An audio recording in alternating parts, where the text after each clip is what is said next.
यह बात 100% सत्य है कि कोई भी इंसान गरीब नहीं होता, वह अपनी सोच से निर्मित होता है।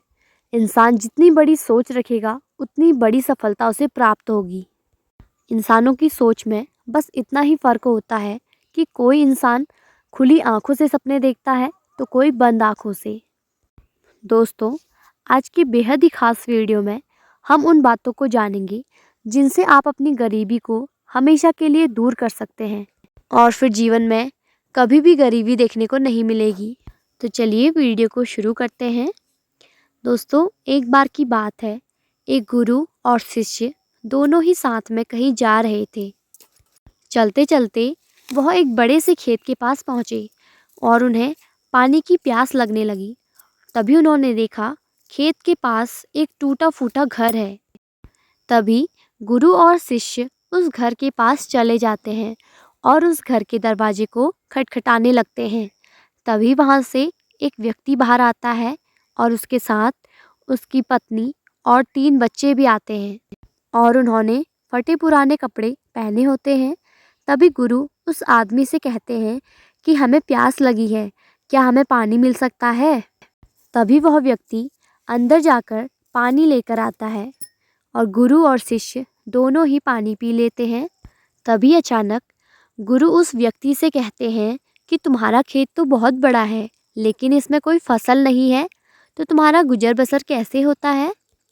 गुरु जी की ऐसी बातें सुनकर वह व्यक्ति बोलता है कि हमारे पास एक भैंस है जो काफ़ी दूध देती है और हम उसका दूध बेचकर उसी से अपना गुजर बसर करते हैं। ऐसे ही बातों में शाम हो जाती है और गुरुजी सोचते हैं क्यों ना आज की रात हम यहीं रुक जाएं। उसके बाद गुरुजी उस व्यक्ति से वहाँ रुकने की अनुमति मांगते हैं और वह व्यक्ति रुकने की अनुमति दे देता है और गुरुजी वहीं रुक जाते हैं। आधी रात हो जाती है, तब गुरुजी उठते हैं और अपने शिष्य के कान में धीरे से कुछ बोलते हैं। वह अपने शिष्य से बोलते हैं कि यहाँ से चलो, अब हमें चले जाना चाहिए, और इसकी भैंस को भी ले जाते हैं और जंगल में कहीं छोड़ देंगे। गुरुजी की ऐसी बातें सुनकर शिष्य को यकीन नहीं हो रहा था कि ये गुरुजी हैं, क्योंकि जो गुरुजी कभी ज्ञान की बातें करते थे, आज वह ऐसी बातें कर रहे हैं और पहली बार किसी के साथ गलत करने को कह रहे थे। आखिर शिष्य गुरु की बात टाल नहीं सकता था और वह दोनों उस भैंस को लेकर जंगल की ओर चल देते हैं और उस भैंस को ऐसी जगह छोड़ देते हैं जहाँ से उसका वापस आना मुश्किल था। और उसके बाद गुरु और शिष्य वहाँ से चले जाते हैं, परंतु उस शिष्य के मन में हमेशा यह बात खटकती रहती थी कि गुरुजी ने ऐसा क्यों किया। लगभग 10 वर्ष बीतने के बाद जो शिष्य होता है वह भी एक दिन गुरु बन जाता है और एक दिन उसके मन में विचार आया कि क्यों ना उससे मिला जाए जिसकी भैंस हमने जंगल में छोड़ी थी, और उसकी कुछ आर्थिक मदद भी कर देंगे ताकि उसकी आगे की ज़िंदगी खुशहाल हो सके। इसी विचार के साथ वह वहाँ से निकल पड़ा और उस स्थान पर पहुँच गया जहाँ पर वह व्यक्ति रहता था। पर वहाँ का वो दृश्य देखकर चकित रह जाता है, क्योंकि जो खेत 10 वर्ष पहले बंजर पड़ा था, आज उस खेत में बहुत सारे वृक्ष हैं और उन पर फल भी लगे हैं और उस झोपड़ी की जगह एक बड़ा सा महल है। यह सब देखकर वह शिष्य चकित रह जाता है और वह मन ही मन में सोचता है कि कहीं वो व्यक्ति सब कुछ छोड़ छाड़ कर यहाँ से चला गया होगा और यहाँ पर कोई और रहता होगा। यही सोचकर वह वापस लौटता है।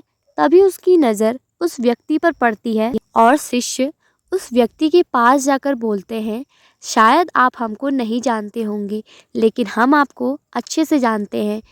और वह व्यक्ति बोलता है कि मैं आपको कैसे भूल सकता हूँ, आप तो हमें कुछ भी बताए बिना वहाँ से चले गए और उसी रात हमारी भैंस भी न जाने कहाँ चली गई, जो आज तक लौट कर नहीं आई। कुछ दिनों के लिए मैं बहुत परेशान हो गया था कि मैं क्या करूं, मुझे कुछ समझ नहीं आ रहा था कि अब क्या करें, परंतु जीवन जीने के लिए कुछ न कुछ काम करना तो ज़रूरी है।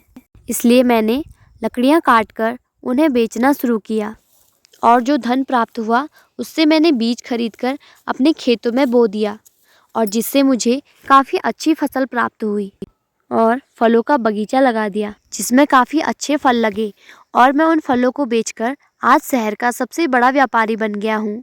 और यह कभी संभव नहीं हो पाता अगर वह भैंस यहाँ से नहीं गई होती। मैं उस भैंस के कारण कोई दूसरा काम नहीं करना चाहता था। उसके जाने के बाद मैंने पैसा कमाने का दूसरा कार्य ढूंढा। आज मैं अपने जीवन में बहुत ही खुश हूँ और शहर का सबसे बड़ा व्यापारी भी हूँ।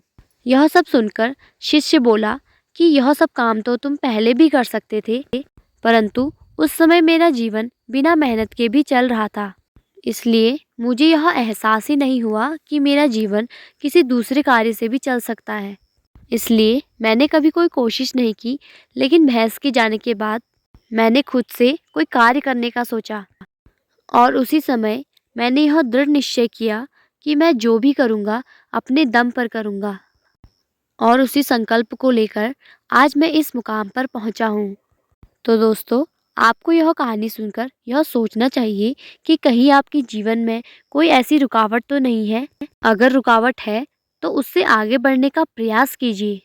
जो आपके पास है उसको खोने का गम मत करो, लेकिन जब आप कामयाब हो जाओगे तब आपके पास पूरी दुनिया होगी।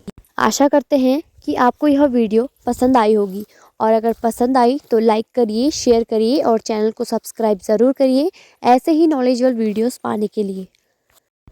राधे राधे।